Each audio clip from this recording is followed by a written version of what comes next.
Hi நண்பர்களே, நலம் 360 சேனலுக்கு உங்களை அன்போடு வரவேற்கிறேன். இன்றைக்கி நம்ம வீடியோவில் எதை பற்றி பேச போகிறோன்னா, நம்ம எல்லாருக்கும் தெரிஞ்ச மாதிரியான ஒரு கிழங்குங்க. ஒரு சின்ன கிழங்காக இருந்தாலும் பெரிய பயனை தர ஒரு உணவு தான் இந்த சக்கரவள்ளி கிழங்கு. அது எப்படி ஆரோக்கியத்துக்கு நல்லதுன்னு நீங்கள் கேட்டிங்கன்னா, vitamin A, vitamin B, vitamin சின்னு வரிசையாக வைட்டமின்களை சொல்லிக்கொண்டே போகலாம். அந்த அளவுக்கு ஊட்டச்சத்துக்கள் நிறைஞ்ச கிழங்கு வகைகளை சேர்ந்தது தான் இந்த சக்கரவள்ளி கிழங்கு. உங்கள் உடலில் முடியிலேருந்து அடிவர சுத்தப்படுத்தும் தன்மை கொண்டது. அந்த அளவுக்கு சக்தி மிகுந்த உணவும் கூட. அப்படிப்பட்ட இந்த சக்கரவள்ளி கிழங்கு நம்மளுக்கு என்னென்ன நன்மைகளை தருது, இதை யாரெல்லாம் சாப்பிடணும், யாரெல்லாம் தவிர்க்கணும், இதை சாப்பிட்றதால யாருக்காவது பக்க விளைவுகள் இருக்கான்றதை பற்றி விரிவாக நான் இன்றைக்கி சொல்ல போகிறேன்.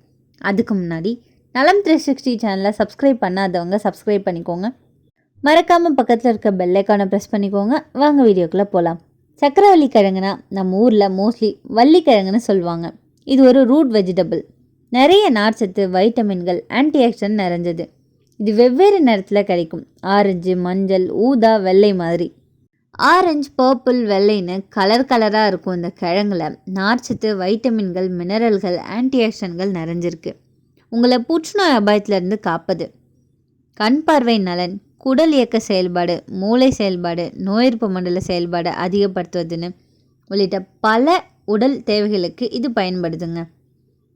காப்ஸ் 41 கிராம், புரதம் 4 கிராம், கொழுப்பு 0.3 கிராம், நார்ச்சத்து 6.6 கிராம், கலோரி 180 ஆகிய சத்துக்கள் இதில் இருக்குது. மேலும் vitamin A, vitamin C, vitamin B6, manganese, copper, potassium, pantothenic அமிலம், நியாசின் ஆகியவை இதில் இருக்குது. இந்த ஊட்டச்சத்துக்கள் உங்களது உடலில் உள்ள பாதி செயல்பாடுகளோடு தொடர்புடையது.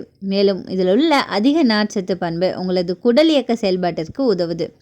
இதில் இருக்கிற அதிகமான ஆன்டிஆக்சிடன்ட் பண்பு உங்கள் ஃப்ரீ ரேடிக்கல்களிலிருந்து பாதுகாக்குது. இந்த ஃப்ரீ ரேடிக்கல்ஸ் உங்களோட டிஎன்ஏவை சேதப்படுத்துது, மட்டும் இல்லாமல் வீக்கத்தை தூண்டுது. இந்த ஃப்ரீ ரேடிக்கல்ஸ் டேமேஜ் புற்றுநோய், இதய கோளாறுகள் மற்றும் வயதாவதோடு தொடர்புடையதுங்க. சக்கரவள்ளி கிழங்குல பீட்டா கரோட்டின் நிறைஞ்சு காணப்படுது. இந்த ஆன்டிஆக்சிடன்ட் தான் காய்கறிகளில் காணப்படும் ஆரஞ்சு நிறத்திற்கு காரணம்.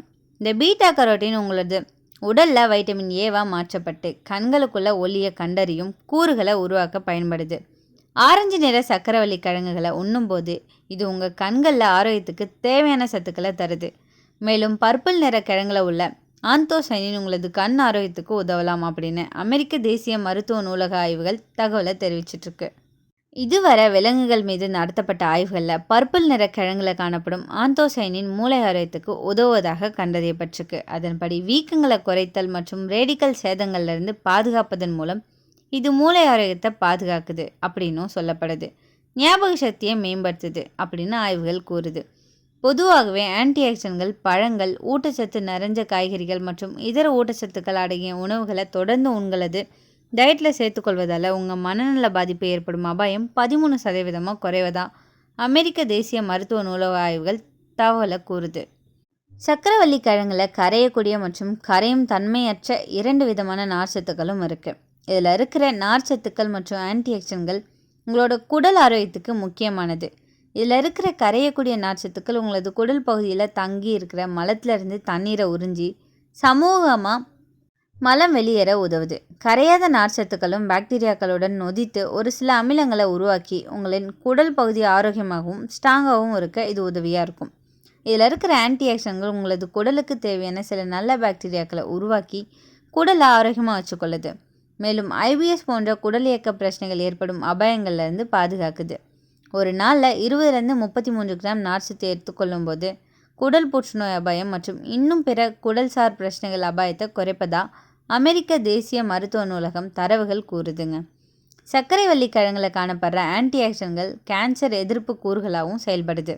குறிப்பாக பர்பிள் சர்க்கரை வள்ளிக்கிழங்கு ஆந்தோசைனின் அப்படின்னு சொல்லக்கூடிய ஆன்டிஆக்சிடன்ட்கள் சிறுநீர்ப்பை, குடல், வயிறு மற்றும் மார்பக புற்றுநோய் செல்கள் வளர்ச்சியை மந்தப்படுத்துவதா அமெரிக்க தேசிய மருத்துவ நூலக தரவு கூறுது. நான் ஏற்கனவே சொன்னது போல் ஆரஞ்சு நிற கிழங்குல இருக்கும் பீட்டா கரோட்டின் உங்களது உடலுக்கு வைட்டமின் ஏ சத்தை தருது. இது உங்களோட நோய் எதிர்ப்பு சக்தியை பாதுகாக்கவும் குடல் ஆரோக்கியத்தை பாதுகாக்கவும் தேவையானது. எனவே உங்களுக்கு இதை உண்ணும்போது வைட்டமின் ஏ குறைபாடு ஏற்படாமல் பார்த்துக்கொள்வதன் மூலம் நோய் எதிர்ப்பு சக்தி மற்றும் குடல் ஆரோக்கியத்தை பார்த்துக்கொள்ளுது. இந்த ஆரோக்கிய நலனுக்காக உங்களது டயட்டில் சக்கரவள்ளி கிழங்கை சேர்த்துக்கொள்றதால இந்த நல்லது எல்லாமே உங்களை சேரும்.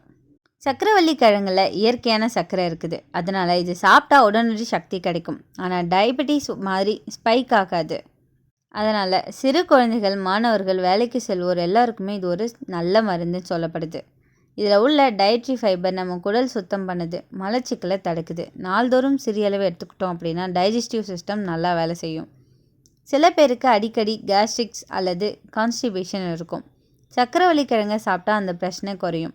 ஆமாம், பெயரில் சர்க்கரைன்னு இருந்தாலும் இதில் உள்ள லோ கிளைசமிக் இண்டெக்ஸ் காரணமாக இரத்த சர்க்கரை லெவல் மெதுவாக உயரும். அதனால தான் டயபெட்டிஸ் நோயாளிகளும் குறைந்த அளவில் சாப்பிடலாம், அதிகமாக சாப்பிடக்கூடாது. இதில் உள்ள பீட்டா கரோட்டின் நம்ம கண்களுக்கு வைட்டமின் ஏவாக மாற்றி பார்வையை தெளிவாக வைக்குது. இது நைட் பிளைட்னஸ் மாதிரியான பிரச்சனைகளை கூட தடுக்கும். சக்கரவள்ளி கிழங்குல ஆன்டி ஆக்சிடென்ட் நிறைய இருக்குதுங்க. இது நம்ம தோலை ஏஜிங், பிம்பிள்ஸ், பிளாக் ஸ்பாட்ஸ் மாதிரியான பிரச்சனைகள்லேருந்து காக்குது. சில பேர் இதை வேக வச்சு முகத்தில் பூசுறது கூட ப்ராக்டிஸ் பண்ணுவாங்க.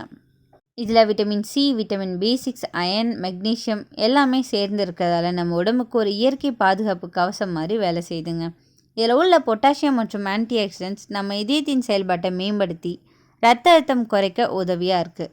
இதில் இருக்கிற நார்ச்சத்து நிறைவாக இருக்கிறதால சாப்பிட்ட உடனே நிறைவாக இருக்கும், அந்த ஃபீலிங்ஸை நமக்கு தருது. அதனால் அதிகமாக சாப்பிட்ற பழக்கம் குறையும். இதன் மூலம் எடை கட்டுப்பாட்டில் இருக்கும். இது சுலபமாக ஜீரணமாகுங்க. அதனால் ஒரு வயதுக்கு மேலே உள்ள குழந்தைங்களுக்கு மேஷ் பண்ணி கொடுக்கலாம். இது குழந்தையோட வளர்ச்சிக்கு தேவையான எனர்ஜி, கால்சியம், அயன் எல்லாத்தையுமே தர ஒரு பொருளுங்க. இவ்வளோ நல்லதை தந்தாலுமே இதில் கவனிக்க வேண்டிய சில விஷயங்கள் இருக்குது. ஏன்னா இந்த சக்கரவள்ளி கிழங்கு நம்ம உடம்புக்கு சில பக்க விளைவுகளை ஏற்படுத்துதுங்க. அதிகமாக சாப்பிட்டோம் அப்படின்னா வாயு, ப்ளோட்டிங் ஏற்படும். இதில் உள்ள ஃபைபர் அதிகமாக இருக்கிறதால சில பேருக்கு கேஸ் உருவாகும். அதனால் தினமும் அதிகமாக சாப்பிடாம அளவாக சாப்பிடணும். டயபெட்டிஸ் நோயாளிகள் கவனமாக இருக்கணும். இது லோ கிளைசமிக்ஸ் தான், ஆனாலும் அதிக அளவில் எடுத்துக்கிட்டோம் அப்படின்னா பிளட் சுகர் உயரலாம். அதனால் சிறு அளவில் மட்டும் சாப்பிடணும். இதில் பொட்டாசியம் அதிகமாக இருக்குங்க. கிட்னி ஃபங்க்ஷனுக்கு குறைந்தவங்களுக்கு பொட்டாசியம் அதிகரித்தல் பாதிப்பு ஏற்படும். ஆக்சிலேட் கற்கள் உள்ளவர்களுக்கு கவனம். இதில் சில அளவு ஆக்சிலேட் காம்பவுண்ட்ஸ் இருக்கும். இது கற்கள் உருவாக காரணமாகலாம். அதனால் கிட்னி ஸ்டோன் ஹிஸ்ட்ரி உள்ளவங்க மெடிக்கல் அட்வைஸ் வாங்கிக்கணும். இந்த சக்கரவள்ளி கிழங்கை சாப்பிட்றதுக்கு சில சிறந்த முறைகள் இருக்குது. அது என்னென்னு சொல்கிறேன். வேக வச்சு சாப்பிட்றது சிறந்ததுங்க. ரோஸ்ட் பண்ணி அப்படி இல்லைன்னா ஸ்டீம் பண்ணி சாப்பிட்டா நியூட்ரியன்ஸ் கெட்டு போகாது. சர்க்கரை சேர்க்காமலே பிளெயினாக சாப்பிடலாம்.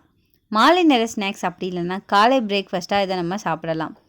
ஒரு சிலர் மில்கில் சேர்த்து மேஷ் பண்ணி குடிப்பாங்க. அது எனர்ஜி ட்ரிங்க் மாதிரி இருக்கும். இது எல்லாமே கேட்டதுக்கப்புறம் உங்கள் மனசில் சில கேள்விகள் ஏற்படலாம். இந்த சக்கரவள்ளி கிழங்கை நம்ம தினமும் சாப்பிடலாமா அப்படின்னு கேட்டிங்கன்னா, ஆமாங்க, சிறிய அளவில் சாப்பிடலாம். ஆனால் ஒரே உணவாக மட்டும் அடிக்கடி எடுத்துக்கொள்ளாதீங்க. வெந்தது நல்லதா அப்படி இல்லைன்னா வறுத்து சாப்பிட்றது நல்லதான்னு கேட்டிங்கன்னா, வேக வச்சதில் தான் அதிக நன்மை இருக்குது. வறுத்ததில் எண்ணெய் சேரும், அதனால் கலோரிஸ் கூடும்.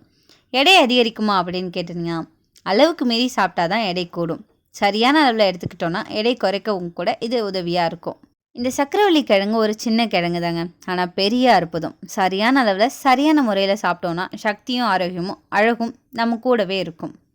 நீங்களும் இதை டெய்லி உணவில் சேர்த்து பாருங்கள். இந்த வீடியோ உங்களுக்கு பிடிச்சிருந்துச்சுன்னா லைக் பண்ணுங்கள், ஷேர் பண்ணுங்கள், கமெண்ட் பண்ணுங்கள்.